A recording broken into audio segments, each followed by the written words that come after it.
E aí, pessoal? Bom, hoje tem um papo um pouco diferente com um colega que marcou ali comigo, que vai ser um papo de mentoria, basicamente.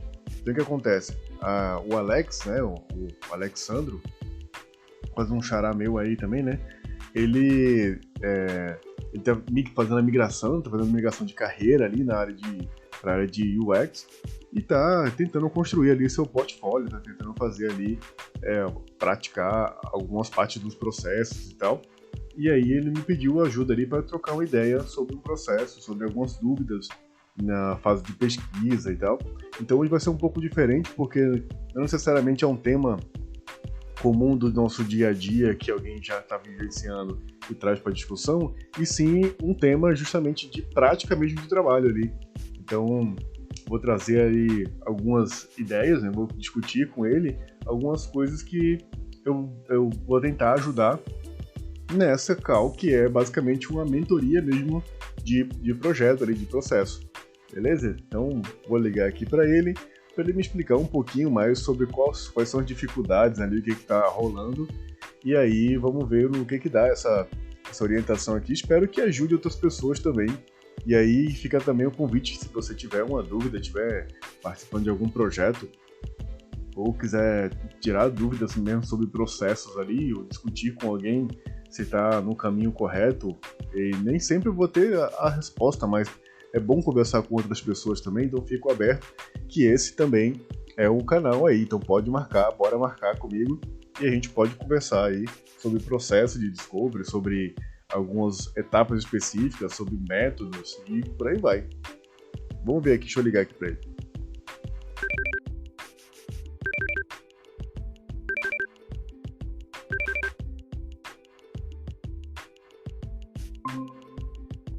E aí, Alexandre, beleza? Tudo jóia, Jefferson? Tranquilo contigo? Tudo ótimo. Pronto.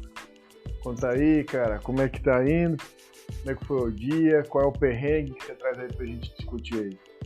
Pronto, seguinte, eu tive, né, um problema comigo mesmo, no sentido de que eu fui procurar filme, certo? Tipo, não tinha recomendação de nada. Então eu fui procurar, só que eu passei horas e horas e... passei muito tempo pesquisando. Aí eu fui pesquisar na internet, né? E vi que tinha muito site de recomendação, muito site mesmo, muitos usuários vindo no Reddit também. Aí eu perguntei aos amigos se eles tinham o meu problema, e eles falaram que sim, que às vezes até desistem, né? De procurar ou de assistir e vão dormir porque passam muito tempo procurando. Só que aí eu fui fazer a pesquisa, né? Eu verifiquei... Vou me lembrar um pouco, porque aí eu fiquei meio perdido aqui sobre qual era o problema. O que era? Contextualiza um pouco mais aí, porque aí eu fiquei perdidaço. Porque você imagina, hoje é sexta-feira, a semana inteira de perrengue. Hoje tá só o pó da rabiola, então me contextualiza aí, por favor. Pronto, na verdade, tipo, tô procurando uma solução para que as pessoas passem menos tempo, né, buscando recomendações, né, filmes e séries ou documentários, tudo voltado ao stream, né, filme, série e documentários. E partiu de um problema que eu tive, que foi de ficar procurando alguma coisa para assistir, por exemplo, hoje, na sexta-feira, não tinha nada para fazer, eu vou distrair um pouco a mente. Então, eu pesquisei em fóruns, Reddit, essas coisas, vi que tinham vários sites, mas muitos amigos meus, né, muitos amigos meus não conheciam, não faziam nem ideia. Então, eu pensei... o que eu poderia fazer de diferente desses sites que já tem hoje em dia? O que eles fazem? Conta aí, o que esses sites fazem exatamente? Esses sites, eles... Tem um que eu gosto muito, que é o Just Watch, que ele dá uma cronologia, né, de filmes e séries que saiu em X data, X período em que streaming ele saiu. E é só você apertar e ele vai abrir no seu computador. Certo? Só que ainda assim é muito vago. Ele dá nota também do IMDb, mas ainda assim é muito vago. Então eu estava tentando fazer uma pesquisa no Survey, né? Para ver o que falta nas pessoas, nesses sites. Deixa eu ver aqui, deixa eu mostrar. Esse daqui, ó. Quando eu link no... Beleza. Conta aí, qual o problema dele? O problema dele é que ele dá nota do IMDb, mas não mostra comentários, não mostra recomendações. Ainda, na minha visualização, ainda é muito vago eu dizer que esse filme saiu X dia nesse stream. Só isso não faz com que eu, usuário, né, tô falando de mim no caso, que eu busco nesse site, entre para assistir. Por exemplo, esse filme é um filme, né? Vamos supor, tem a descrição, tudo certinho, mas só se fosse por isso eu pesquisava no Google e falava filmes atuais que saíram, filmes que saíram recentemente, e aí daria a mesma coisa. Então eu tava fazendo uma pesquisa, né, de o que falta nesses sites para que o usuário se sinta mais confiante em que, dando um exemplo, né, essa pessoa tem esse comentário aqui, vou conferir. Ao que faça com que ele entre e veja. Que, eu acredito 99% que eu vou, ou 50%, que eu vou gostar desse filme. Você comentou várias vezes aí, talvez, um ponto que para mim é muito comum. Assim, acabei interpretando várias vezes a mesma coisa na sua fala, que você tá mexendo com o gosto da pessoa que quer assistir algo, pelo jeito, também.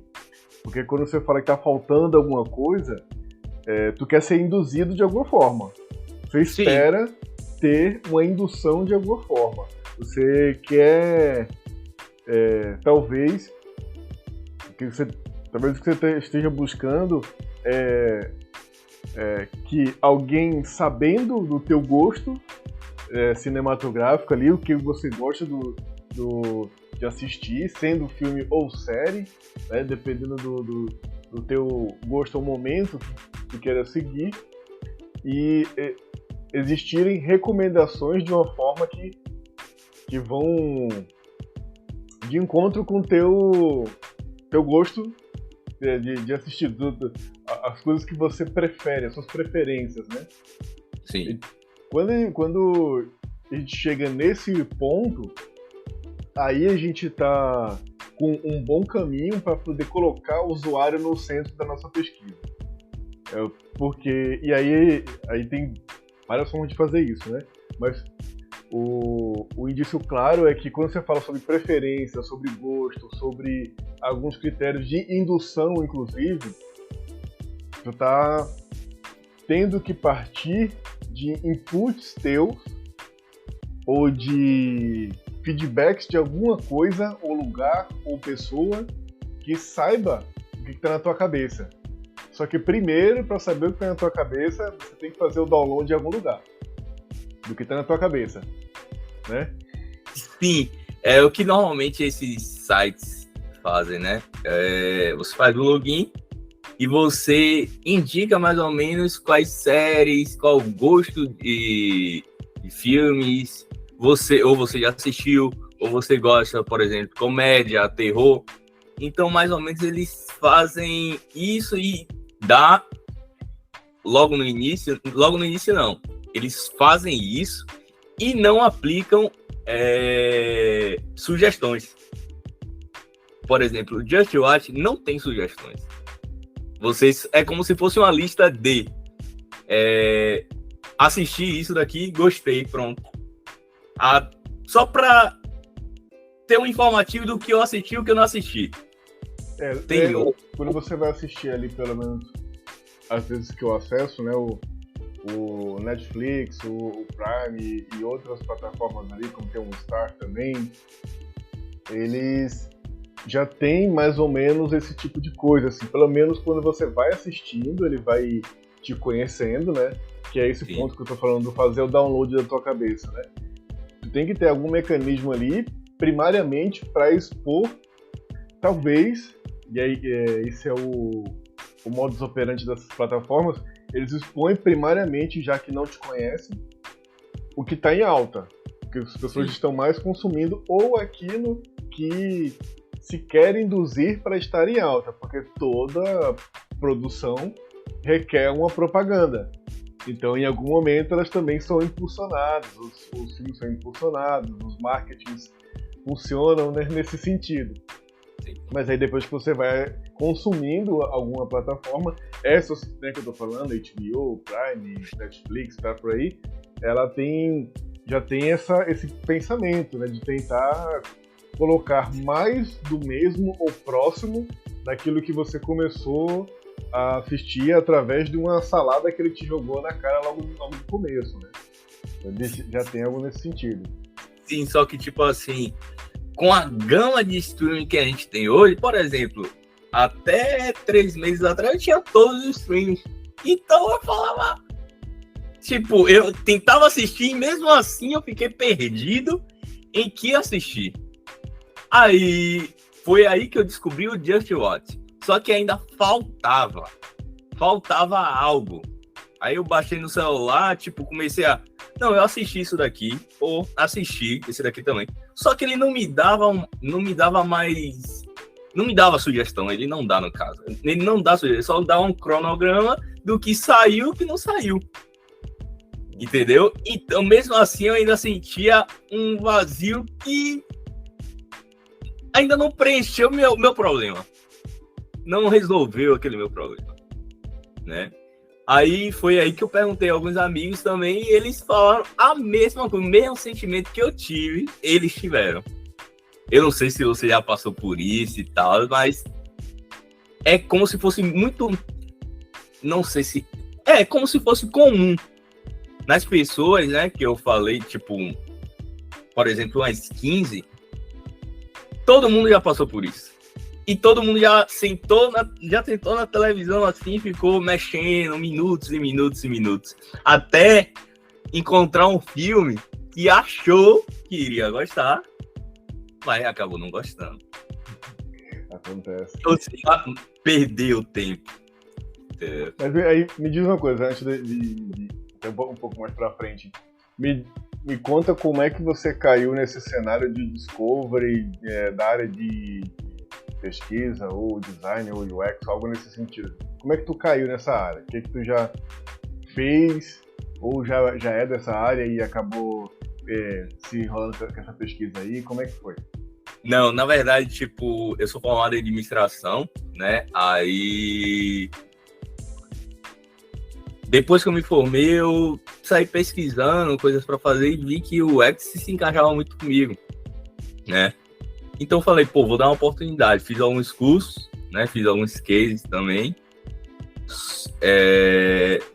E aí, depois desse problema, foi aí que eu falei, poxa, eu preciso verificar algo, pensar em algo que me traga resultados nesse problema. Tipo, eu parei de caçar, querer fazer...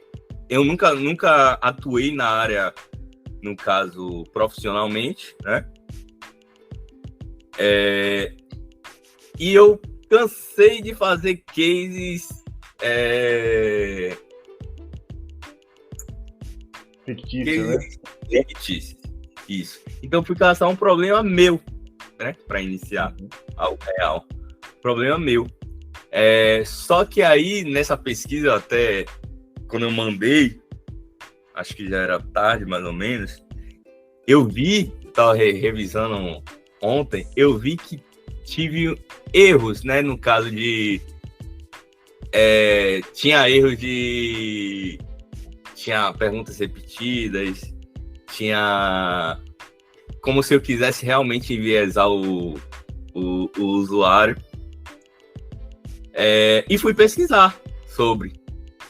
Só que aí ainda meio que eu fiquei confuso em como fazer o certo. Eu também achei que minha pesquisa tinha muitas perguntas abertas, né? Ser muito objetivo, mas eu não consegui entender como fazer, né, de tanta gama, né? A gama de aplicativos de recomendação, eu não consegui entender como fazer para que essa pesquisa seja mais enxuta. Tá. O processo que a gente comumente no mercado discute na aplicação para guiar a gente com a menor quantidade de vieses possíveis e com a minimização das chances de dar errado no final, na ideação, a gente começa de uma coisa bastante confusa, que é a descoberta, a exploração. Quando você falou que mandou para um pessoal e tal, geralmente você tem um grande problema na mão, inicial, assim. Eu queria resolver tal coisa. Se você tiver fechado na cabeça uma frase que descreva um problema específico, e esse problema é o que você quer resolver, já é um ótimo caminho andado, vai te direcionar pra caramba. Mesmo assim, as primeiras etapas de um processo de discovery, ele é para ser, inclusive, difuso, porque você precisa explorar o cenário. Por mais que você tenha a participação, e aí, academicamente, a tua pesquisa pode se encaixar até enquanto uma pesquisa observador-participante, né? Você também tem participação no cenário que você está pesquisando também. Né? Em antropologia tem algumas coisas desse tipo também, né? Que você faz um estudo, mas você faz parte daquela comunidade no qual você está estudando algum tipo de comportamento ou fenômeno, não é? No caso mais da antropologia, fenômeno. Então vai ser confusa. E eu estou explicando isso porque a primeiro momento existe muito a ansiedade de chegar lá como é que eu consolido isso? Como é que eu consigo chegar de uma forma mais, como você até denominou, enxuta, né?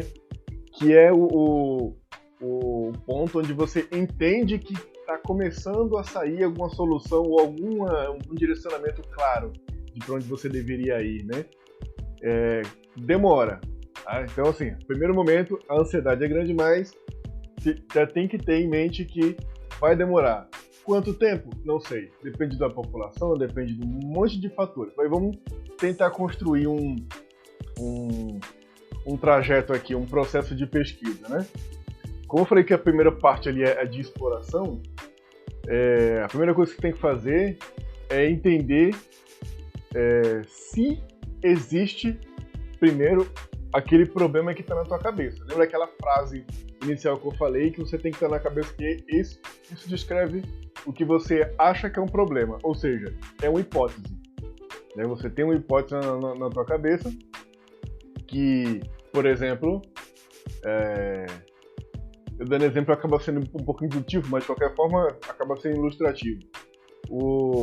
Se você está buscando ali formas de te orientar sobre qual seria a melhor opção de filme para você assistir quando você está afim, né, e disponível para assistir, seria uma hipótese de pesquisa se eu tiver um mecanismo que conheça os meus gostos sobre cenário cinematográfico audiovisual, e se eu tiver uma plataforma que saiba sobre isso e eu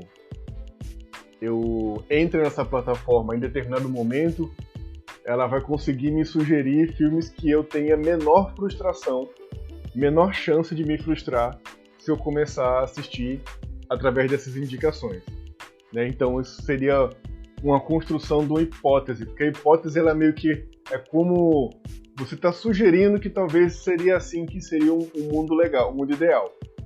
Aí nisso, partindo disso, você pode assim, como é que eu chego a comprovar que isso realmente poderia existir e se isso realmente soluciona, o como eu faria para materializar isso aí, né? Aí o nosso processo de pesquisa, o nosso discovery, vai tentar colocar métodos no meio do caminho para que você persiga a forma de validar ou invalidar essa tua hipótese inicial. Isso tudo é a mesma coisa que a gente vê na academia, tá? Eu tô fazendo a forma como eu estou explicando pode até parecer mais próximo de como a gente faz o discurso de design, de inovação, mas é basicamente a mesma coisa que se faz na academia. Tá? O deparo é muito direto. Os métodos vão ter algumas outras modificações, óbvio, mas enfim. E aí, logo no começo, quando eu falo que a gente vai validar ou invalidar, a gente precisa saber se esse é um problema só teu ou o quanto isso realmente tem público que corrobora com o seu problema inicial. E aí isso tem N forma de você descobrir para levantar a primeiro momento, indícios. O primeiro momento que você vai buscar são só indícios de que existe, de que aquele problema não é só teu, ou de que aquele problema é só teu, tá? Tem que ter indícios. A gente nunca está buscando logo no começo uma resposta. Nunca. São indícios para depois a gente falar, tá, beleza, vou tomar a decisão de continuar a pesquisa mesmo sabendo que isso é um problema só meu. Porque eu vou resolver a vida de alguém. Eu. Então, né? Então às vezes, pode ser. Né? Ou, embora a definição de design que seja replicável, né? Que seja centrado no ser humano, que você é um ser humano, então assim, vai ser centrado no ser humano, mas não é replicável se você acabar validando que não tem tantos outros públicos feito você. Mas, de qualquer forma, você tem que chegar, pelo menos isso tem que ser conclusivo inicial. Inicialmente nos seus primeiros métodos que você for fazer. E como é que a gente descobre, né? Tem como você ir buscar através de dados, público, no caso, comentários em rede social, comentários em sites de reclamação, comentários em plataformas, inclusive de streaming e de notas que dão notas a filme, né? Tipo, você falou o IMDb, tem o Tomatoes também, tem algumas outras plataformas que deixam um comentário, deixam as pessoas se degladiarem às vezes para fazer comentários em cima de alguma coisa. Então você consegue pegar indícios nesses lugares sobre pessoas dizendo assim, não gostei, não gostei, sobre a plataforma em si. Você pode ver inclusive nas lojas de aplicativos dessas plataformas aí, quais são os comentários que tem por lá, do tipo, tirando os comentários sobre tecnologia em si, que vão existir, do tipo, não funciona, tá quebrado, não consigo fazer login, o suporte, no caso, ninguém me atende e tudo mais, excluindo esse tipo de comentário que não faz parte do escopo do teu problema. Tu não quer resolver suporte, nem quer resolver tecnologia, você quer resolver um processo, na verdade. Você quer que seja oferecido um serviço para você com a qualidade que você imagina que talvez deveria existir. Então, excluindo isso, vai buscar o que o pessoal comenta, que demora, que tem muita oferta, que não tem como filtrar, enfim, algo nesse sentido, assim. Vai pegar esses comentários, se existirem na loja de aplicativo, e como eu vi aqui no site do JustWatch, você vai ver, tem um monte de aplicativos. Então, assim, inicialmente, por si só, já é uma pesquisa bem extensa. você pode focar em alguns específicos, até para ficar factível, né? Se pegar esses mais populares, digamos assim, né? Netflix, Prime, o HBO, o Star Plus e o Disney Plus acaba ficando mais evidente nas plataformas por conta das várias parcerias que eles acabaram fazendo, né? Para poder se popularizar. Então, você assina o negócio lá do Mercado Livre, por exemplo, você já tem o Star Plus e o Disney Plus, já tá lá. Você não precisa nem querer, já tá. Tem umas assinaturas que você pega em combo também, acaba vindo. Então, eles acabaram fazendo essa estratégia de marketing assim para conseguir vender através de outras plataformas. O Globoplay também fez isso, esse pacote no comecinho do ano eu tinha um que era o Discovery Plus, por exemplo, que eu assinei por conta do Globoplay, tava lá dentro. Enfim, essas que são mais populares, você pode focar essas, pegar 3, 4, 5 no máximo, assim, até porque senão fica ficando muito extenso.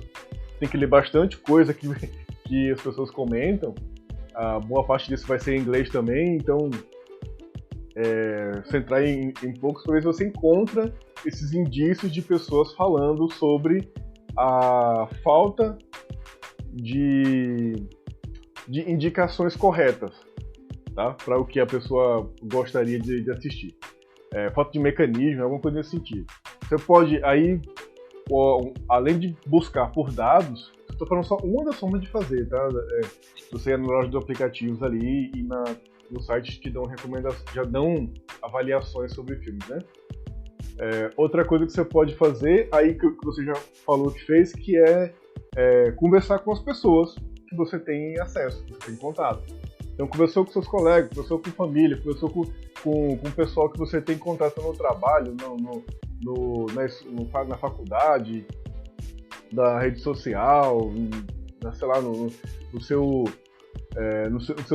ciclo religioso, enfim, o que você tem contato vale, porque esse tipo de problemática, ele não sugere inicialmente um filtro tão grande de pessoas, né? Porque a gente não está falando em um tipo de problema que atinge especialmente um tipo de etnia, um tipo de regionalidade, um tipo de faixa etária, não necessariamente, e você vai excluir, obviamente, de tudo que você vai perguntar, você vai excluir algumas coisas bem específicas. Por exemplo, não vai perguntar para uma criança sobre isso.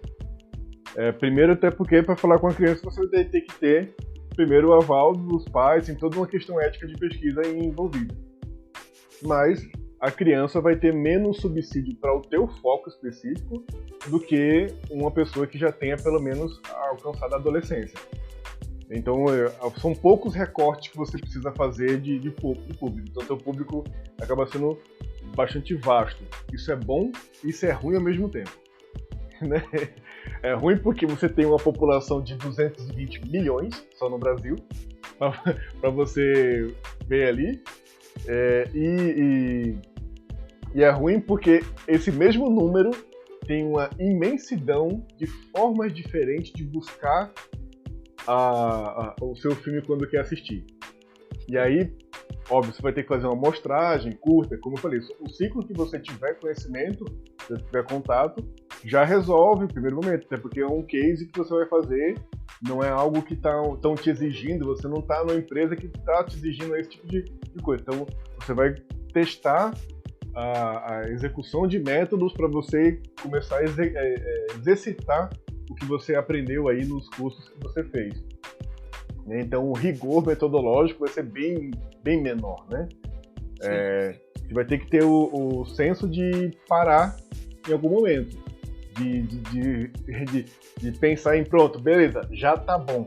Isso é difícil, tá? Isso é bem complexo. Porque é muito comum, cara, é quase 15 anos só nessa área. Então eu já vi muitas vezes isso acontecer. Então, começar a perguntar pro pessoal, comecei a fazer pesquisa, converso com um e com outro, aí surge uma outra ideia, vou buscar de novo, conversar com outra galera e tal. E aí eu descobri nunca tem fim. não vai ter fim nunca. Até que você fale, beleza, já tá bom, por mais que existam outros milhões de pessoas que talvez tenham outras percepções, mas em algum momento tu tem que fazer um recorte e falar, aqui tá bom, eu vou estudar isso que eu já tive de informação, e em um segundo momento, que no dia a dia, quando a gente está trabalhando de produto digital, você vai ter versões daquilo ali, você vai ter fases do ciclo do produto, inclusive. Então a primeira versão vai ser com o que eu consegui agora. Lá na frente a gente vai descobrir outras coisas e evolui ou retroage alguma coisa do projeto, tá? Então esse controle de ansiedade também é de contínuo, assim, na verdade. Você fazer esse recorte, diz aí. Não, pode continuar. É isso aí que eu ia falar, tipo, nunca é algo que nunca tem fim. É em busca da solução perfeita. Ou seja, o estado da arte ele vai ser sempre perseguido, mas jamais alcançado. Sim. Então, beleza, você vai fazer essa exploração com as pessoas e para isso você precisa ter um direcionamento, um roteiro. Se tu vai conversar com essas pessoas, tu precisa deixar bem claro quais são os pontos que você quer realmente entender da vida daquela pessoa. E tu mora em que estado? Bahia. Tu mora na Bahia? Então tu vai entender o que eu vou falar. Eu sou pernambucano. Mas eu estou em Florianópolis já faz uns 7 anos aqui, mas eu sou de Pernambuco. Tem uma coisa que a gente fala muito que a gente tem que comer pelas beiradas. Sim. Então, assim, é um erro muito comum que as pessoas que não têm a trajetória de já trabalhar com pesquisa, isso eu falo pessoas de alto nível de cargo, assim, a C-Level, PM, PO, galera, que eles correm demais nesse erro de perguntar diretamente se a pessoa faria ou não faria, gosta ou não gosta, compraria, usaria, tal coisa. Esse tipo de forma de perguntar se vende nas rodas de inovação como a forma de você validar. Mas é a pior forma de se fazer uma pesquisa. Porque quando você pergunta para uma pessoa, cara, você acha que solucionaria o seu dia a dia se eu te desse uma solução para quando você está buscando vídeo para assistir? Fala, porra, claro, tu acabou de falar um problema e falou que isso solucionaria. Sim, solucionaria. Cara, você pagaria por isso se isso resolvesse o seu problema? Eu falo, até pagaria. Nesse momento que ele perguntar, eu não tirar nenhum real do bolso, eu falo, não, tá, pagaria, beleza? Aí se a terceira pergunta fosse, tá, então beleza, isso custa R$150, você pagaria? A pessoa logo de cara faria, então, não resolve tanto assim meu problema. Sabe, a forma de conduzir sempre pode dar merda muito fácil, dependendo da indução que você faça, até você conseguir validar de jeito certo. Estou dizendo isso porque é muito fácil a gente fazer essas perguntas logo de início de carreira sem perceber sendo induzido. Porque o nosso diálogo como ser humano, como sociedade, interação com as outras pessoas, a gente cresce assim, tentando sempre ser propositivo na nossa conversa. Então, tipo, quando você vai perguntar para uma pessoa, quando você quer que alguém compre alguma coisa para você no mercado, geralmente é muito comum você perguntar até assim, eu pelo menos pergunto assim, né? Vou colocar você, mas eu pelo menos pergunto assim, tu vai no mercado, se tu for, tu traz tal coisa. Eu já induzi a pessoa, mesmo que ela não queira ir no mercado, pensa assim, pô, será que eu quero ir no mercado? Eu acho que eu quero. E assim, eu acho que eu não quero, mas poxa, o fulano tá precisando de uma coisa, eu vou lá só pra buscar e acho que eu vou comprar alguma coisa pra mim também. Então acaba acontecendo isso, porque isso faz parte da nossa forma de diálogo enquanto sociedade. Mas na pesquisa, para você descobrir se a pessoa realmente quer fazer aquilo, gostaria de ter aquela solução, e se aquele problema existe no dia a dia daquela pessoa, daquela população específica, ou geral, você precisa ir comendo para as beiradas ali. Por exemplo, entendendo como é que é a rotina da pessoa até chegar um momento que ela tenha a possibilidade de poder utilizar um serviço desse aí. E ter a possibilidade, nesse caso, por exemplo, já consegue mapear cenários de, por exemplo, eu não vou poder parar para poder escolher ou assistir um filme se eu tiver, por exemplo, no momento de trabalho, certo? No mínimo, Sim. é lógico isso. Ou também não vou conseguir fazer isso se toda noite eu saio de casa. Saio para lugares distantes de uma tela, por exemplo. Se eu estiver em locais, inclusive, que não tenha conexão. Então, assim, várias coisas podem acontecer para eu não conseguir ter tempo de utilizar.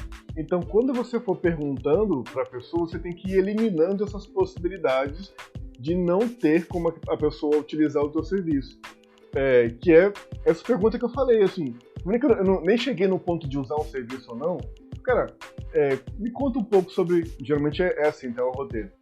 Me conta um pouco sobre o seu dia a dia. Tu trabalha? Você trabalha que horário? Você trabalha de casa? Você tem que ir até o trabalho? Você vai como? Tu vai de busão? Tu vai de patinete? Tu vai expresso canelinha? Tu vai andando? Parece que não tem nada a ver com a história, né? Sim. Mas isso já te dá alguns insumos, que é mapeamento do cenário da pessoa. Se essa pessoa pega o busão, ela passa pelo menos um tempo ociosa, esperando o ponto chegar. Então você já consegue pegar um ponto ali de ociosidade que talvez seja útil. Talvez não tenha nada a ver.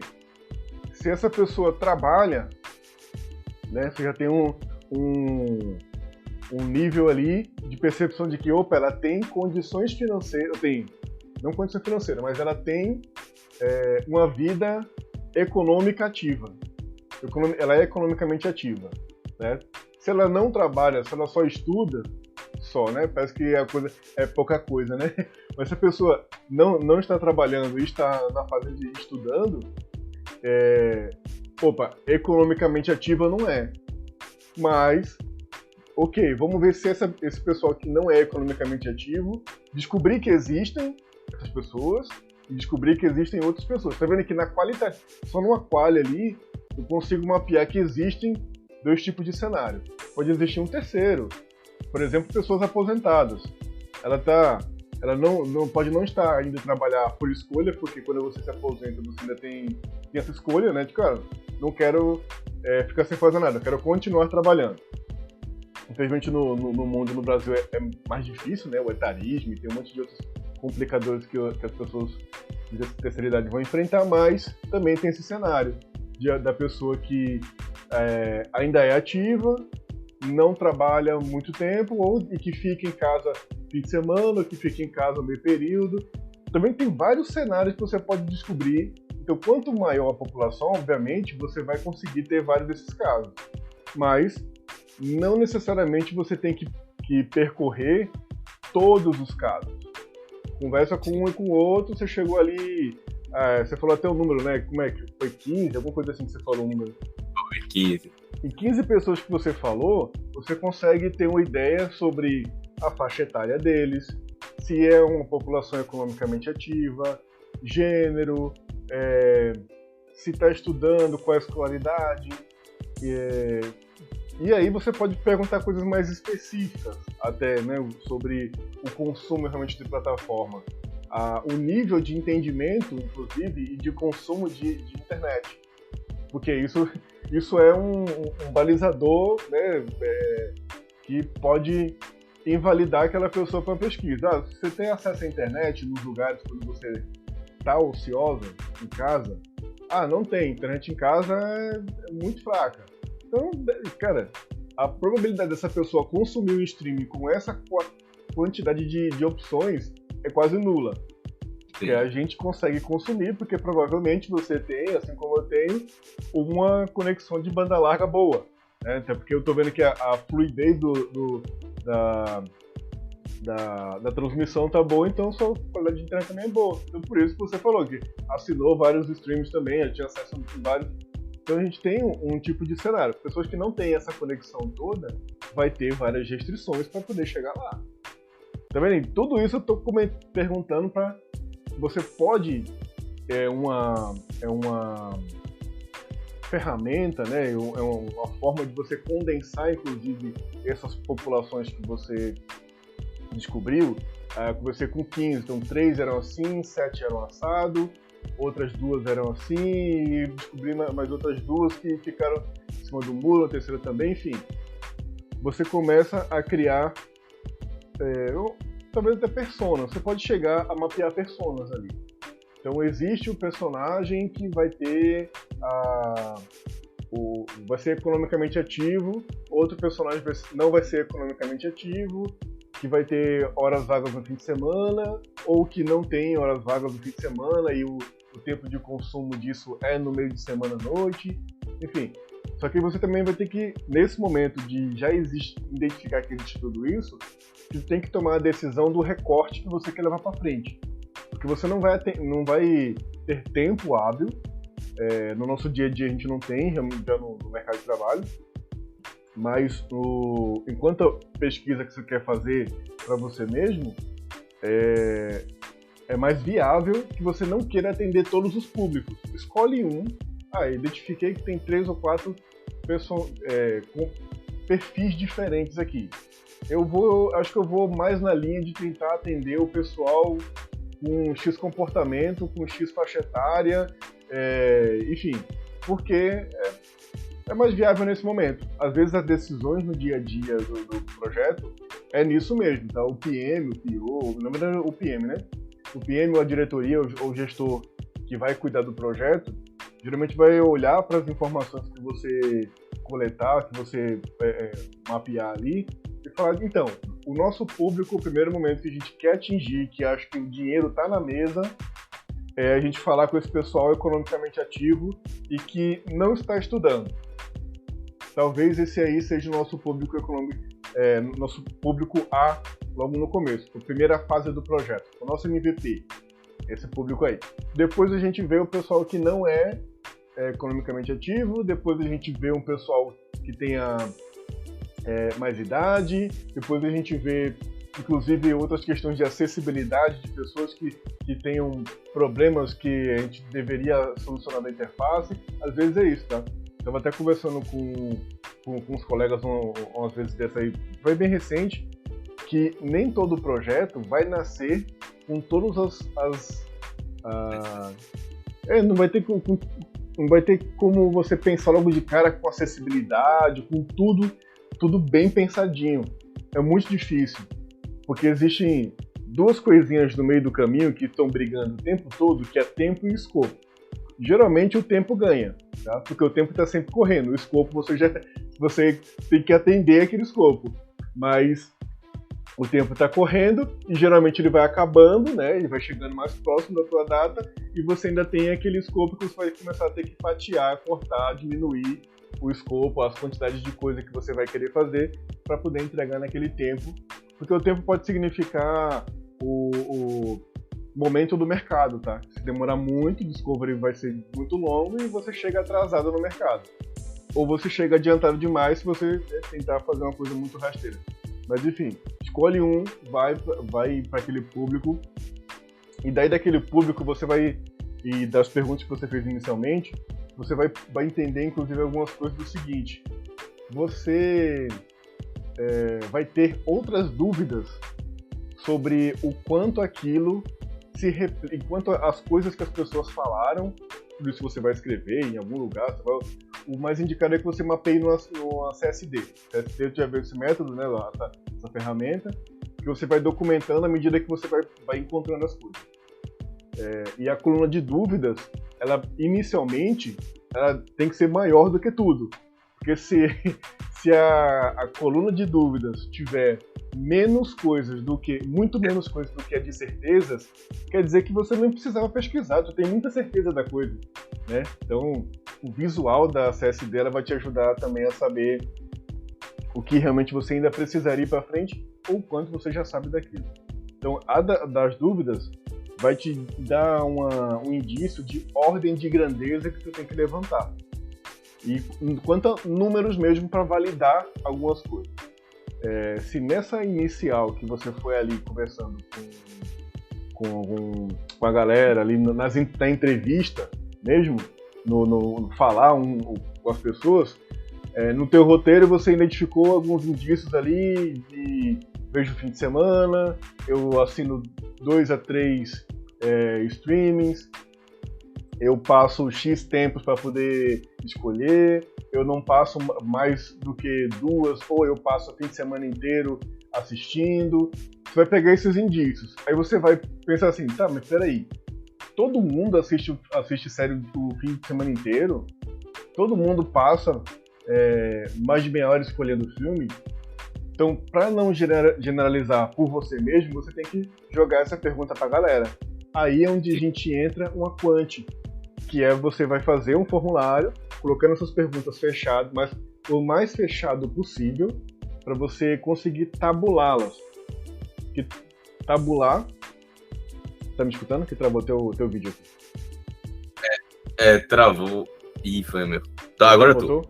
Botou, beleza. Então, você vai tabular. Que tabular, basicamente, significa conseguir colocar os seus dados numa tabela. Uma coisa que você quantifique aquilo ali. Então, o perguntar o sim ou não, raramente a gente faz, porque deveria ser uma pergunta eliminatória para alguma coisa. Por exemplo, você tem acesso à internet em casa? Não. Ok, é eliminatório.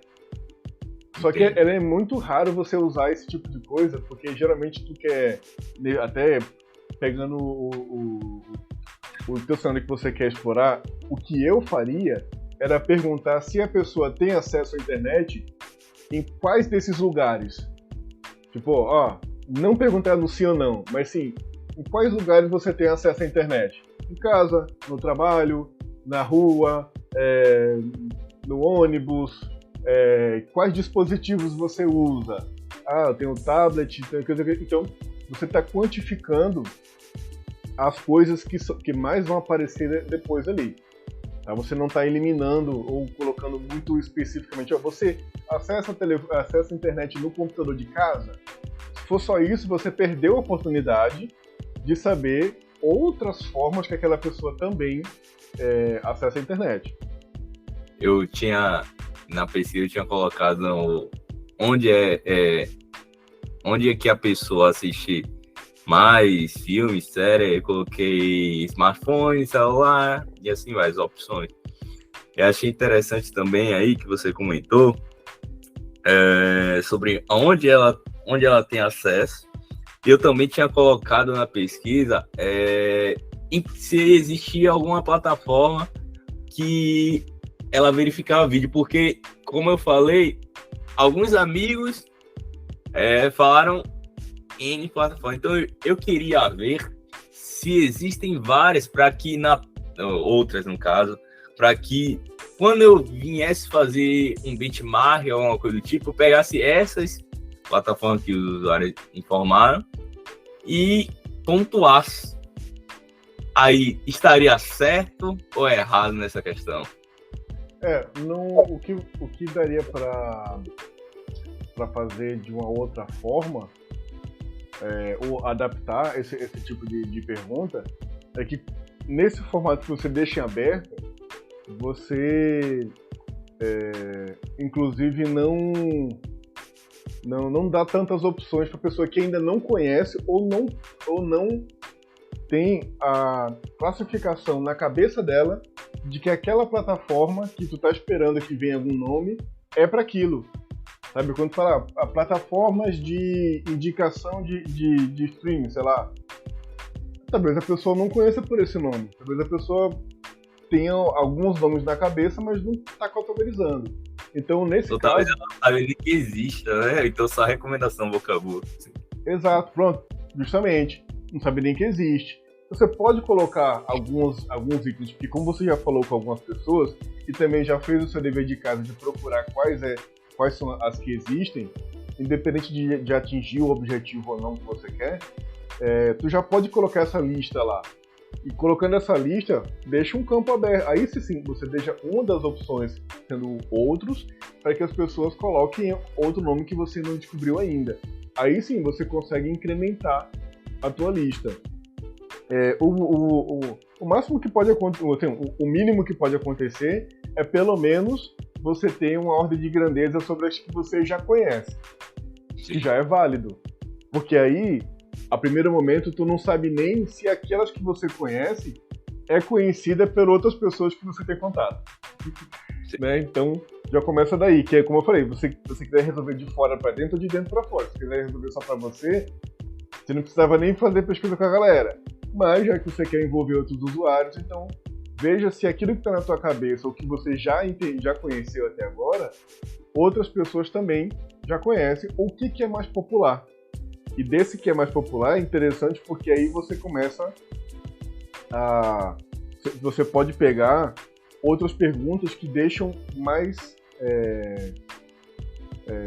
te deem mais subsídio sobre o que olhar para aquela que o pessoal tanto acessa, né? Como foi que ela chegou a conhecer aquilo ali? Que eu teria essa curiosidade, porque como é que as pessoas chegam a descobrir que existe plataforma de indicação de vídeo? Não faço nem ideia. Se eu vou buscar no Google, às vezes eu busco pelo nome. Eu inclusive, sou um tipo de categoria que eu não perco muito tempo com isso. Sabe? Realmente eu não tenho muito esse problema de passar muito tempo escolhendo, porque eu realmente não perco muito tempo mesmo assistindo. Então, eu sou um público fora da curva do que você estaria pesquisando.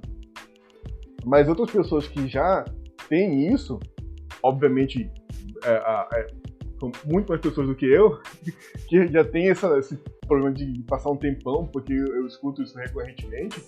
Então, como é que elas chegaram até lá? Foi por indicação de um amigo? Foi por pesquisa no Google? Foi por indicação de algum site? Foi por e-mail? Como é que as pessoas chegaram a conhecer, né? E aí, lá dentro dessas plataformas que ela já indicou que usa, quais são os recursos, as funcionalidades, né, que existem e que mais gosta? Você pode fazer as duas perguntas num lugar só também. O que tem lá que você mais usa? E aí, depende do direcionamento que você quer dar. Eu daria o direcionamento do mais usa, porque o mais gosta, a pessoa pode ir para um lado muito específico, muito pessoal, assim, tipo, eu gosto porque é laranja. Ajudou em quê? Tipo, né? Mas o gostar e o ser útil, eu iria pelo ser útil. Isso, você utiliza geralmente quais recursos lá desses que você mexe na plataforma? Quais recursos mais te ajudam, né? Na hora da escolha por um filme, da escolha pela avaliação lá e recomendação. Entendeu? Então, sempre a gente está comendo pelas beiradas, mesmo quando a gente vai fazer uma pesquisa mais fechada. Porque a gente nunca vai perguntar, você gosta ou não gosta? Você prefere ou não? O que você faz? O quanto você faz? Em que momento você faz? O porquê que você faz? Né? Quando a gente vai avaliar, geralmente, alguma coisa muito mais de gosto da pessoa, até satisfação, por exemplo, a gente geralmente não vai colocar um gosta ou não gosta, vai colocar uma escala. O quanto aquilo te satisfaz, o quanto você se sente satisfeito com essa solução, ou o quanto essa solução te satisfaz, porque se sentir satisfeito também é indutivo. Mas o quanto atende a tua necessidade, né? Atende pouco, atende muito. Sempre a gente está tentando quantificar a coisa, porque o atender médio é uma ótima resposta, significa que não chegou a ser bom ainda. Né? O atender 4,7 é bom, também é bom porque, cara, tem uma chance ali de 0,3 para eu explorar, para saber como é que a gente desenvolve uma solução que é nível 5. Né? Então, tudo a gente vai sempre quantificar na coisa. As perguntas abertas do questionário, elas geralmente já vão vir induzidas por alguma fechada. Né? Lembra que essa sequência que eu expliquei agora há pouco, do tipo, você usa a internet, você usa onde, você estuda, você usa qual tipo dessas plataformas aqui, qual dessas você conhece ou usa mais, né? Dessas que você usa, quais são os recursos. Então eu estou afunilando, que é uma técnica até de ancoragem do teu entrevistado. Se você deixa muito solto, ele vai pensar em tempos diferentes, em cenários que ele usou uma vez na vida, uma plataforma e pegou tal tipo de recurso. Mas quando você faz essa sequência, que aí você acaba direcionando, que é diferente de induzir, né, direcionar, você direciona ele para que ele pense na resposta do campo seguinte relacionado ao campo que ele acabou de preencher. Tá ligado? Então você vai direcionando ele mais. No dia a dia, quando a gente vai fazer a parte da entrevista, até, né, aquele ponto mais qualitativo que eu te falei,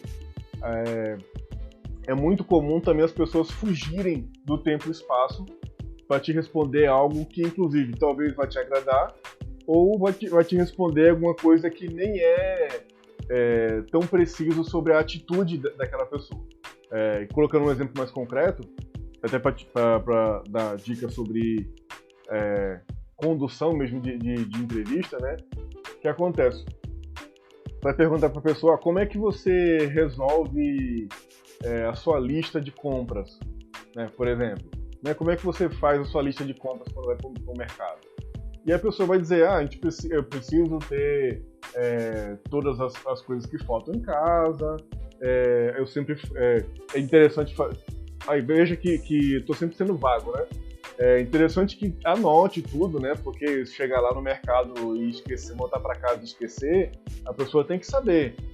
Quando você vê esses indícios de lugares comuns sendo respondidos, você já volta e ancora a pessoa, dizendo assim, mas qual foi a última vez que você foi no mercado? Foi hoje? Foi a semana passada? Foi essa semana? Eu tive que ir ontem à noite. Então tá, beleza. Como é que você fez? Você saiu de casa com a lista dessa vez? Não, dessa vez eu não saí com lista. Tá, e como é que você sabia o que tinha que comprar lá? Se faltou alguma coisa? Sabe, então eu ancorei a pessoa no momento que ela começa a pensar assim, eita, eu não faço lista. Né? Ou então, vou dizer, um achado interessante nesse ponto, né? É que pode vir do tipo, eu só faço lista quando é para fazer uma compra grande. Opa, então legal, é um bom insight. Porque se eu for tentar resolver o problema genérico das pessoas fazerem compras, eu vou dar um tiro no pé, um tiro na água, porque eu vou tentar resolver um negócio de sair de casa para comprar pão, e não é para isso que se faz lista. A pessoa faz lista para não esquecer do sabonete, para não esquecer do sei lá, do pinho-sol, mas quando vai fazer uma compra de 20, 40 itens. Então eu não posso esquecer do pinho-sol, porque putz que pariu, vou ter que ir lá no mercado que fica a 15 km de casa, só para comprar o pinho-sol, ou vou ter que ir no mercadinho aqui da esquina e pagar R$10 a mais no pinho-sol, porque eu esqueci, né? Entre 20 itens, né? Então, tá vendo que dependendo de para onde a pessoa está indo, no lugar comum, é sempre interessante você fazer essa ancoragem. E no formulário, quando vai fazer uma quant, a técnica basicamente é a mesma. Você vai tentar ancorar ela, então, você usa realmente, internet, tá, nesses lugares, ok. Então, você tá falando para mim que você usa, tá? Logo em seguida, já que você usa, que momento você usa, né? E quantas vezes por semana, em que dispositivo, você já vai ancorando cada vez mais. Enfim, depois você vai ter um quantitativo, por isso que é a entrevista quant, né? Da ordem de grandeza sobre aquela população que você teve acesso a responder ao seu formulário, o que aparece mais, o que aparece menos. Isso vai te direcionar a tomar a próxima decisão de próximo recorte de pesquisa. Que inicialmente o teu recorte é tempo e população que tu tem acesso, faixa etária e acesso à tecnologia, né? Aqueles recortes que eu te falei, que podem invalidar o pesquisado. E o segundo momento eu não vou querer quebrar a cabeça com a galera que acessa uma vez por semana o aplicativo.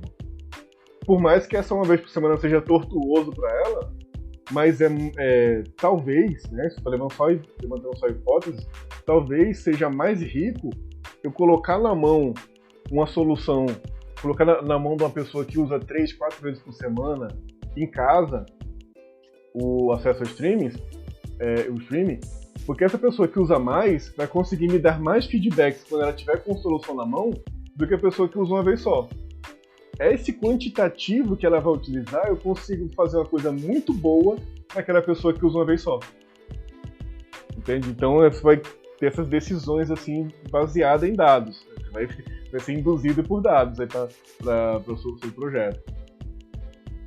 Entendi perfeitamente. Nessa daqui eu tinha até colocado com que frequência, né? Ela assiste, eu procuro filmes, séries. A maioria também respondeu diariamente, então entendido. Diariamente é bom. E o importante também, já que o diariamente, a grande maioria sendo diariamente, é bom fazer esse cruzamento com outras características das pessoas. Diariamente, quem acessa é alguém que tem indício de ser pessoa economicamente ativa, ou são pessoas que geralmente não estão trabalhando e por isso tem mais tempo de acessar diariamente. Né? Entendido, certo? Top. Ficou bem mais claro na hora, para mim, né, para fazer essa pesquisa e até na hora de falar a qualitativa também. Super interessante essa ancoragem, né? Na hora de ancorar as perguntas e fazer com que o usuário pense. Top. Isso é muito comum no nosso dia a dia de pesquisa.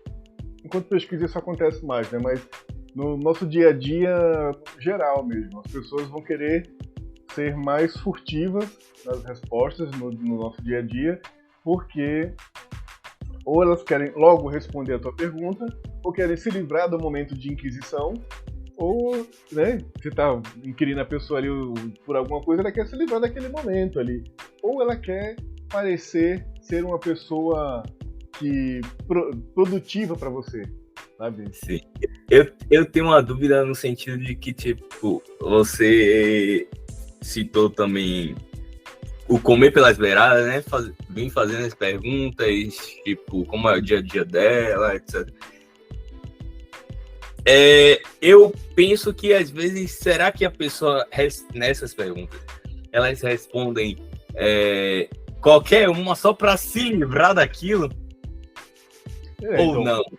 É por isso que você não pode ter poucas perguntas e muito genéricas no teu roteiro. Não, desculpa, entendi. Eu não posso. Não pode ter poucas perguntas. Você tem que fazer um roteiro o mais completo possível para poder não deixar vago o que você quer descobrir. Até perguntas que sejam um tanto quanto parecendo que são repetidas, mas que você pergunte de forma diferente algo que você já perguntou antes. Porque aí você consegue cobrir para ver se a pessoa valida e responde de outra forma aquilo que talvez foi um pouco furtivo na primeira vez. Às vezes a segunda vez a pessoa tá tão puta que responde da melhor forma possível. Ou a pessoa percebe e fala, não, cara, te respondi, é daquele jeito lá que eu falei. Não faço de outra forma. Né? Mas é interessante você colocar algumas perguntas que perguntem de forma diferente, ou que una 2 ou 3 ali ao mesmo tempo lá depois com algum outro cenário hipotético assim, porque aí você tenta driblar esses problemas mesmo da pessoa querer só responder por responder. E esse momento de entrevista já um a um, né, você vai estar falando com a pessoa, ela é importante você realmente entender o comportamento do teu entrevistado, da pessoa entrevistada. Que ela vai estar esboçando ali, querer se livrar, vai estar esboçando uma resposta genuína, vai estar esboçando, sei lá, um cansaço, vai estar esboçando uma alegria. Então você tem que estar atento também a esse comportamento aí da pessoa que está te respondendo. O quanto ela está sendo empática, o quanto a pessoa realmente está querendo colaborar contigo, porque você pode, enquanto pesquisador, falar, então, essa pesquisa daqui pode conter um viés e não foi válido esse momento aqui, essas respostas, porque pareceu dúbio, pareceu que a pessoa respondeu de forma diferente, que faz a mesma coisa de forma diferente ali, enfim.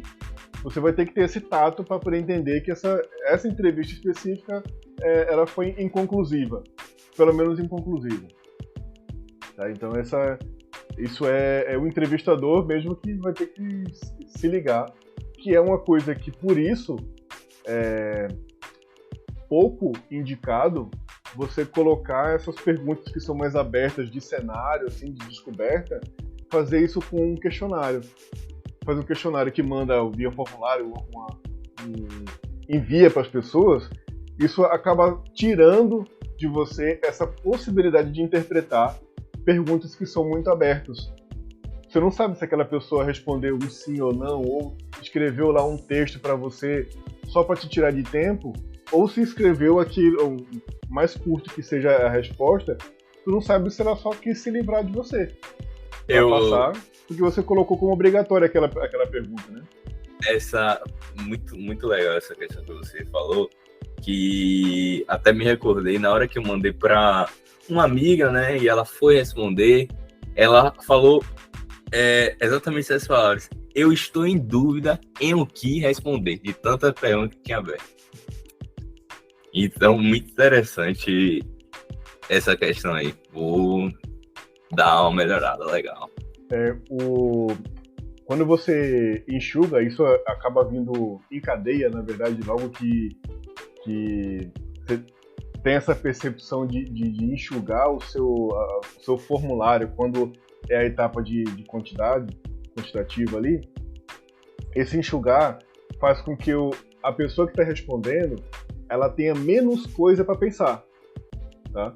E aí diminui o atrito de participar de uma pesquisa. Participar de uma pesquisa, para quem não é pesquisador, não é uma coisa boa. Ninguém quer, cara. Você quer comer doce, você quer comer pizza, você quer passear, você quer fazer outra coisa da tua vida. Você não quer parar para responder questionário, sabe? É tipo, eu falando isso, eu lembro de uma colega minha que a gente estava trocando ideia uma vez, faz alguns anos aí. Ela tava com uma vaga aberta na empresa dela. Aí a gente foi trocar ideia e falou, não sei como é que é trabalhar aí e tal. Aí foi trocar ideia pra ver se valia a pena eu aplicar pra vaga. Aí disso, a gente começou a discutir começar outras coisas e tal, trocando ideia. Aí daqui a pouco ela solta assim, cara, assim, eu não sou do tipo de ficar perguntando o que você gostaria de encontrar na empresa, o que te brilha os olhos para você trabalhar aqui, por que você escolheu aqui, porque assim, eu não amo trabalhar, cara.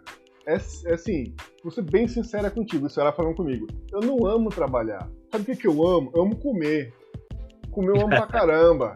Eu amo comer, eu amo passear, eu amo assistir filme, eu gosto de ver série policial, eu amo fazer essas coisas aí. Trabalhar eu não amo, não. Trabalhar, pagar meus boletos. É isso, sabe?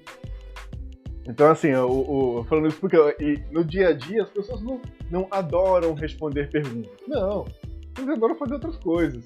Então, já eu sou uma prova viva disso. Quando rola o formulário, você tem 15 minutos aqui só pra gente fazer uma pergunta. Não vou. É chato.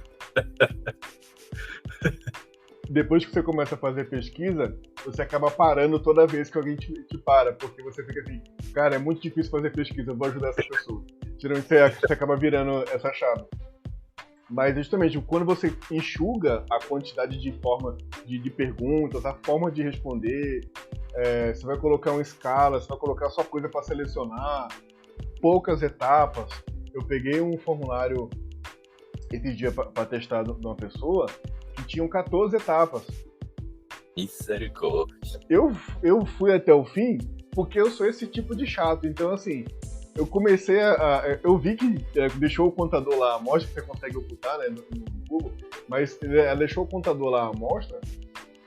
Falei, caramba, 14 perguntas.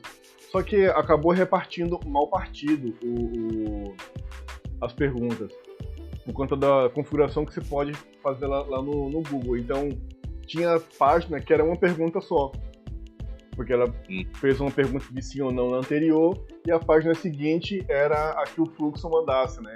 Então ela fez essa repartição, por isso que virou 14 páginas, que tinham várias páginas que era de sim ou não para poder direcionar as próximas.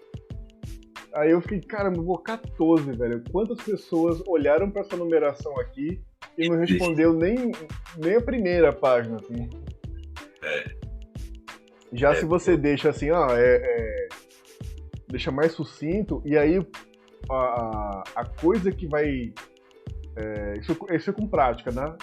Com prática você vai fazendo nas primeiras vezes, realmente vai fazer um formulário grande, com 10, 11 perguntas, assim, não tantas páginas, né? Mas a quantidade mesmo de perguntas, às vezes vai ser grande mesmo.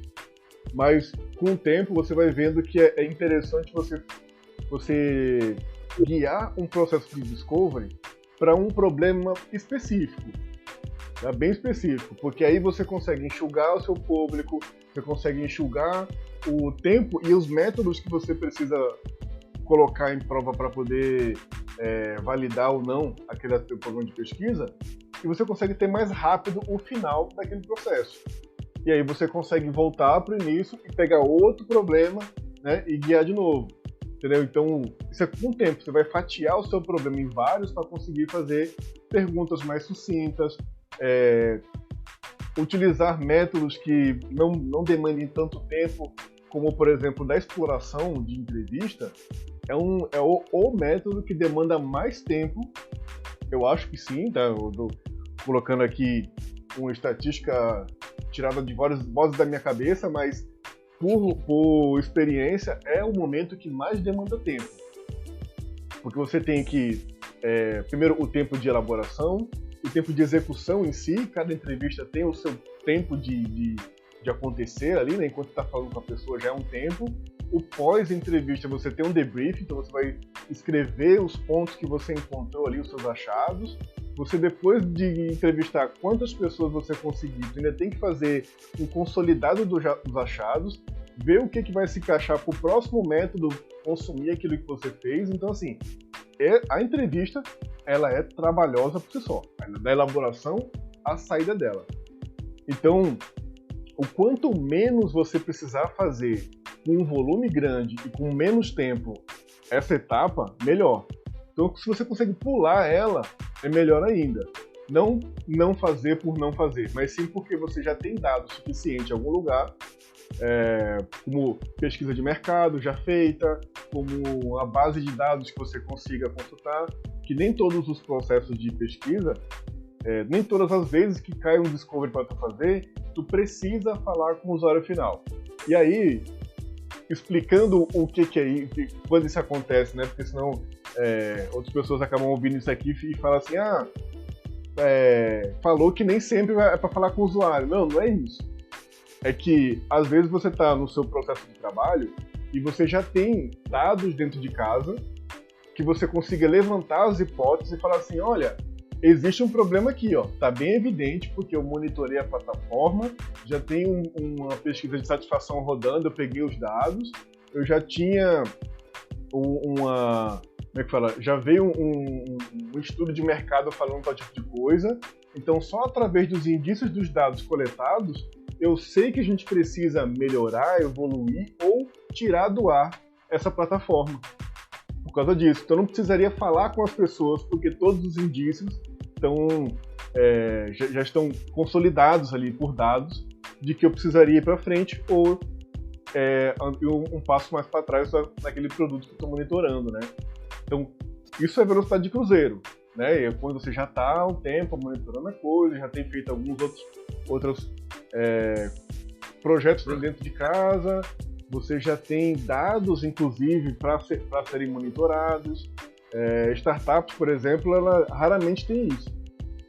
Porque na startup ela raramente está se preocupando com guardar histórico das coisas. Então, já trabalhei em algumas startups, por exemplo, que eu perguntava pra galera assim, então, tá monitorando a plataforma? Cara, não tem nada monitorando. Mas quanto tempo aí que a gente tem, né? Faz só 3 anos que a gente existe. E, cara, são 3 anos que a gente não tem dados. É isso. A gente é recente, mas há 3 anos não temos dados. E agora a gente vai precisar ter de agora para frente, porque a gente não consegue voltar a 3 anos. Então acontece, né? Então, nesse momento, não tem. Então tá, o que eu posso fazer? Aí eu vou conversar com as pessoas, aí vou fazer uma exploração mais nesse tete-a-tete, perguntar para as pessoas, vou ter que ouvir o usuário, vou ter que ouvir os stakeholders internos para poder entender sobre o cenário. Então, vai acontecer um momento primário, sempre de exploração, e depois, com velocidade de cruzeiro, como eu falei, depois de outros momentos, você vai conseguir beber da fonte que você produziu anteriormente, e ser mais preciso ali. Top. Beleza. Então, é muito esclarecedor essa parte. Top.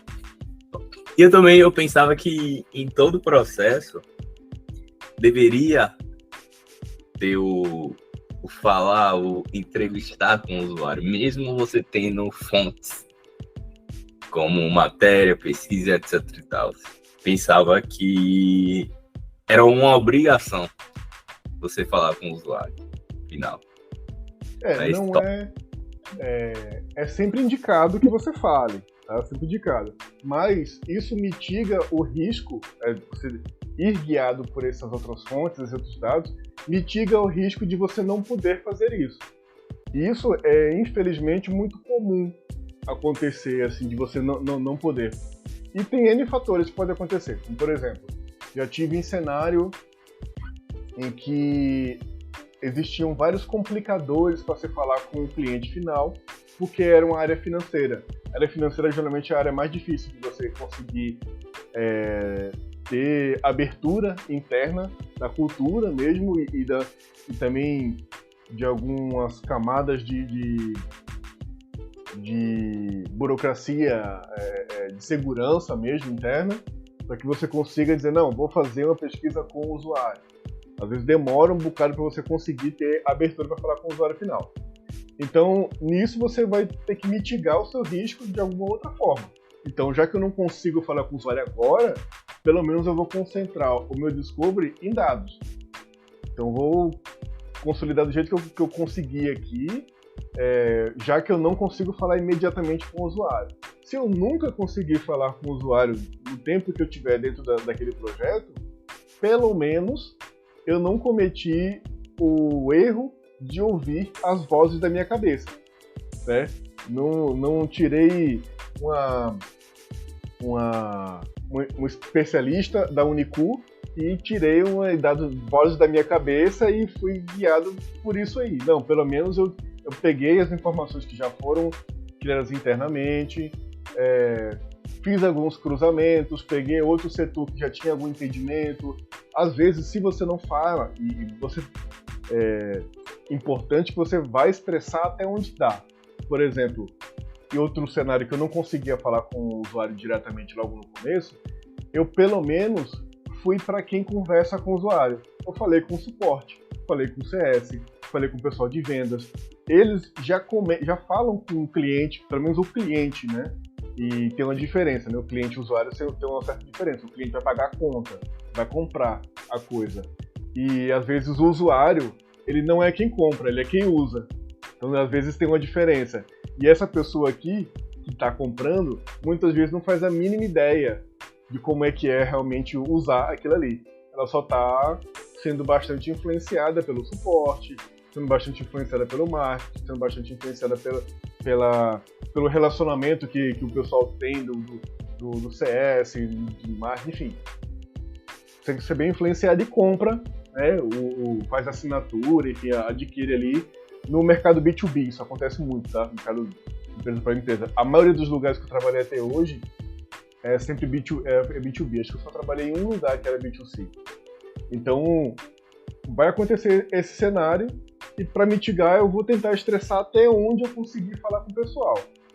Se mesmo assim eu não conseguir muitas informações dessas áreas, eu vou ter que, infelizmente, negociar com as pessoas que estão comigo, falando, galera, só o que eu tenho de informação é isso aqui.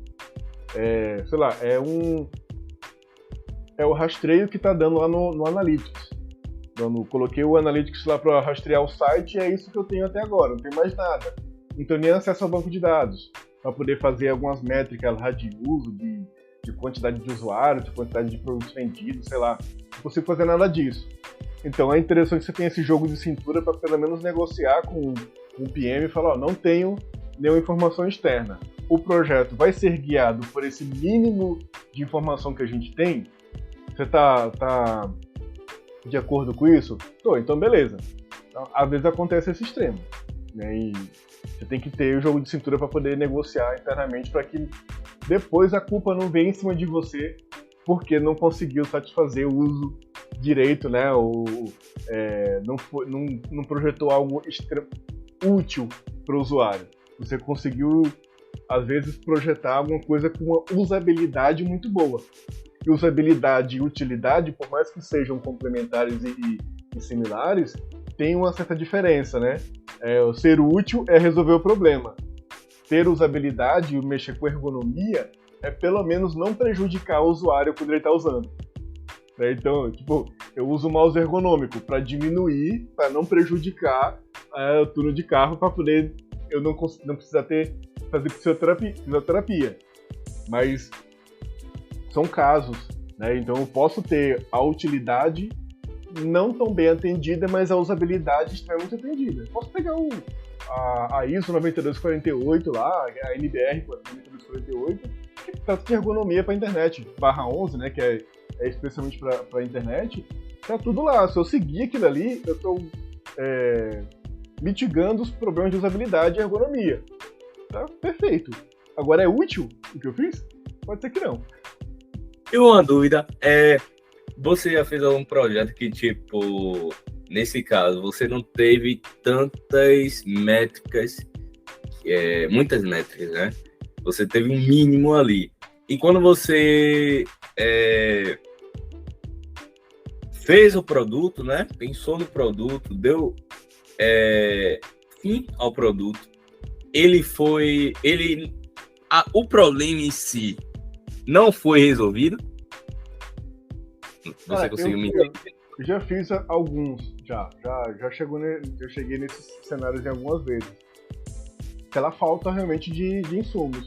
E pelo direcionamento em conjunto que não foi muito bem, não foi muito feliz naquele momento. Um conjunto de informações que eu digo assim, o time como um todo estava comprado para um objetivo e a gente acabou, cara, a gente entendeu errado. E é isso, erramos e vamos ver como é que a gente não falha a empresa com isso. mas já aconteceu algumas outras vezes de eu ter que fazer com basicamente zero de informação, sabendo que inclusive aquilo pode ser que não atendesse a necessidade do usuário, mas era o que o projeto pedia. Principalmente quando era freelancer. Quando era freelancer, isso aí era mais comum, isso aí era mais regra do que exceção. Porque geralmente vai vir o escopo muito direcionado, né? Por exemplo, você vai pegar num site de freelancer, geralmente eles vão estar querendo que você faça X telas, já tem até às vezes uma quantidade de telas. Precisamos de 10 telas para poder fazer o nosso novo aplicativo que a gente está lançando.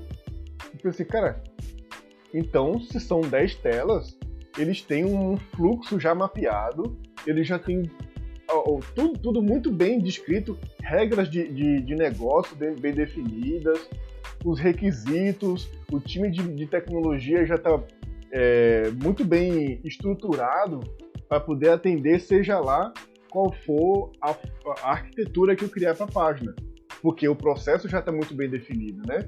Só que não, Chegava lá, eu quero 10 telas, porque eles imaginaram que 10 telas era o suficiente, inclusive que eles conseguiriam pagar naquele momento, para poder criar o que eles precisam. Se precisasse de menos telas ou de mais telas, ia ser uma outra negociação. Então, assim, era o que eles achavam que deveria ser naquele momento. E provavelmente não atende. A maioria das vezes não atende a necessidade, e aí vem aí tem que ter o nosso lado de percepção de, assim, até conversar com essas pessoas que já não têm muita noção de como lidar com a requisição do designer, né? Com como solicitar que o designer faça alguma coisa para negociar e para instruir como é que é. Porque até no trabalho que eu estou atualmente, recorrentemente, eu dou exemplos nesse sentido de arquitetura de informação. Porque às vezes você fala, a gente tem que refazer as telas do sistema. Aí eu falo, então, beleza. Então, se a gente tem que refazer, é porque vocês querem solucionar alguns problemas que vocês acham que existem, certo? Beleza. Eu vou partir do mapeamento da arquitetura de informação, vou ver o que eu consigo encontrar de talvez algumas inconsistências, vou começar por aí, ajustando. Eu vou olhar para os fluxos e ver, inclusive, se eu preciso ter o fluxo que existe hoje, ou se ele está quebrado, e eu posso simplesmente eliminar um monte de tela e fazer tudo numa tela só. Então, assim, imagina, essa solicitação que vem de 10 telas, eu consigo atender em 2 telas. Só porque muda ali alguma coisa da arquitetura, eu conseguiria resolver o problema do cara, imagina. Eu tava ajudando um amigo também, uma vez, que ele tava com freela de uma plataforma Web3, né? Então o cara, ele tinha umas 15 telas. Só que aí eu tava com esse amigo, né? E a gente pensou em fazer, tipo, tudo em 3, 4. Tipo, resolveria, a gente quebrou isso tudo, essas 15 telas, e trouxe para 4. A gente enxugou e foi o necessário, e o cara lá gostou, o cliente do meu amigo, no caso. Gostou, então, mas beleza, top. Pois é, então, esse cenário que surge que a gente não se a gente não questionar muito, boa parte dessas requisições que vem no quantitativo de tela, já vem com funcionalidades muito explícitas, assim, sem muito questionar se aquilo resolve realmente algum problema. Muito provavelmente ela não resolve. Um que eu trabalhei uma vez que eu consigo citar é que ele era para fazer uma medição lá do negócio. Era para medir desempenho, inclusive, de software. Era um software que media desempenho de software. E aí o negócio tinha que imputar as coisas na mão, sabe? Então, eles têm alguma outra ferramenta, algum outro mecanismo lá que eles fazem as medições, que eles devem exibir dados da plataforma que deve estar testando lá. E aí eles pegam aqueles dados e iam imputar manualmente no sistema que eu estava fazendo. E é uma matriz, um negócio bem complexo até de se mensurar. Não sabia que existia esse tipo de necessidade, né? De mensurar a performance de sistemas. E sistema alto nível, tipo, um sistema feito em PHP, um RP qualquer, a gente vai mensurar a performance dele. Então vai medir tempo, vai medir carga de memória, vai medir otimização de função, um monte de coisa assim, bem interessante. Só que nada disso era automatizado, tudo isso era manual. Falei, caramba, o cara tem que pegar os relatórios que vão ser gerados, ou os dados que vão ser gerados por alguma outra forma, e esses dados, ao invés de a gente ficar lendo aqueles dados e já trazer, a gente está colocando na mão do cara a necessidade de olhar para aquilo ali, não perder o foco e, ao mesmo tempo, anotar ali no sistema. Assim, eu tinha certeza que ele não estava resolvendo o problema do usuário. Mas o tempo era pouco, o escopo estava definido, e disseram, não, você só tem que fazer isso aí porque já colocaram no portal de freela, justamente até a informação que eles estavam atrasados 6 meses na entrega daquele projeto. Olha que delícia! Eles entregaram um negócio que nem resolve o problema do usuário, já estão 6 meses atrasados, e qual o tempo para entregar isso? Não, a gente tem que entregar isso no máximo em um mês. Que legal. É raro, mas acontece muito. Perfeito. Muito obrigado, viu, Gerson? Muito obrigado mesmo. Esclareceu. Você é louco, muita coisa aqui. Esse da âncora, para mim, foi sensacional também. Eu vou refazer, vou aplicar, vou melhorar para próximas, para dar andamento ao projeto. Daqui a pouco ele vai estar no ar, hein? Opa! Vai fazendo, vai documentando. Uma coisa que é interessante, se você gosta de escrever em blog, ou se faz algum outro tipo de canal, sei lá, TikTok, YouTube, o interessante é você dar visibilidade ao teu processo, já que é uma coisa pessoal, não é uma coisa de empresa, dar visibilidade, porque isso você vai utilizar no seu portfólio, vai utilizar numa aplicação que você vai fazer lá para frente. Então tenta ir ou documentando isso publicamente, é uma das formas de fazer. Vou abrir um blog, por exemplo, no Medium, um blog pessoal, um blog WordPress, sei lá, e começa a colocar, fase 1, fiz esse tipo de pesquisa, fase 2, fiz isso, aquilo, outro.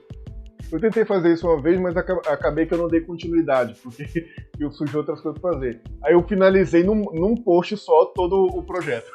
Mas é bom você ir dando visibilidade do que está fazendo. Já vi pessoas fazendo isso recorrentemente, eu tô tentando fazer tal tipo de projeto. Aí vai lá e posta lá no LinkedIn, por exemplo, essa fase aqui eu tive esse tipo de descoberta. Pessoal, me dá um feedback, vê o que vocês acharam disso aqui, né? Então você vai dando visibilidade no decorrer do que você vai aprendendo. As pessoas vão te dando outras dicas de, tipo, você poderia estudar esse tipo de material, esse tipo de direcionamento, que não sei qual é o foco que você quer dar, ou se ainda não tenha esse direcionamento, né? Se vai para pesquisa, se em um momento vai se envolver com UI, se em um momento vai se envolver com interfaces conversacionais, né? Se vai se envolver com regra de negócio, né? Tem várias vertentes aí. No meu caso, por exemplo, eu mesclo bastante, porque eu sou Product Designer. Então eu penso em fluxo, eu penso em necessidade, usabilidade, interface e negócio. Então eu fico pensando em métricas, fico pensando em estratégia da empresa de acordo com o que eu tô projetando, direcionamento e tudo mais. Então tem várias dessas vertentes. Então no decorrer que você vai conversando com outras pessoas da comunidade, você vai começar a ver a necessidade talvez de ir mais para um lado ou mais para o outro. Feedback de interface, feedback de como organizar uma documentação, tá? Então vai deixando público que é bom ir construindo essa trajetória mais pública. Assim. Perfeito. Muito obrigado, viu, Gerson? Muito obrigado mesmo. Top. Joia. Então, assim, eu que agradeço também, que eu gosto de ver que eu sou esse ser prolixo e gosto bastante de falar, né? Então, pode marcar que falar é comigo mesmo. Perfeito. Oxe, e tipo, as experiências, a gente aprende com as experiências dos outros, né? Isso daí é top. Tá, beleza. Essa dica também da documentação é interessante. Primeiramente, vou fazer aqui no Notion, né? Dar uma documentada, tá? Depois, se eu publico em algum lugar, é top. Beleza. Joia, então, cara. Valeu, obrigado. Obrigado, então, pela conversa. Então, a gente se fala, vai marcando aí com você precisar, também vai dando uns toques aí, a gente vai conversando mais. E até a próxima, então. Beleza. Valeu, Jefferson. Obrigado, tchau. Valeu, tchau.